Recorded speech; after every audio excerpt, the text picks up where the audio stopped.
ನಮ್ಮ ಮನಸ್ಸಿಗೆ ಒಳ್ಳೆಯ ರೂಪ ಕೊಡುತ್ತದೆ, ಅದಕ್ಕೆ ಧರ್ಮ ಅಂತಾರೆ.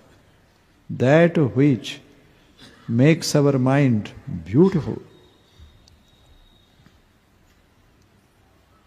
ಅದಕ್ಕೆ ಧರ್ಮ. It is a righteousness. ಅದು ಧರ್ಮ ಅಂತ ಅನಿಸ್ಕೋತದು. ಮಾಡಬೇಕು ಮನುಷ್ಯ. ಇದು ಬಸವಣ್ಣವರು ಬಹಳ ಚೆಂದಾಗಿ ಹೇಳ್ತಾರೆ. ಮಾಡಬೇಕು ಜೀವನದಲ್ಲಿ 3 ಕೆಲಸ ಮಾಡೋದು. ಬಸವಣ್ಣವ್ರು ಹೇಳೋದು ಏನು ಅಂದರೆ, ದುಡಿಯೋದು, ಆ ಬಳಿಕ ಒಂದಿಷ್ಟು ಇನ್ನೊಬ್ಬರು ಕೂಡ ಹರಿದು ಹಂಚಿಕೊಂಡು ಆನಂದ ಪಡೋದು, ಆ ಬಳಿಕ 3ನೇದ್ದು ದೇವರ ಬಗ್ಗೆ ಒಂದಿಷ್ಟು ಸ್ಮರಣೆ ಮಾಡೋದು. ಇಷ್ಟೇ ಕೆಲಸ ಮಾಡೋದು. 3 ಕಾಯಕ, ದಾಸೋಹ, ಸ್ಮರಣ.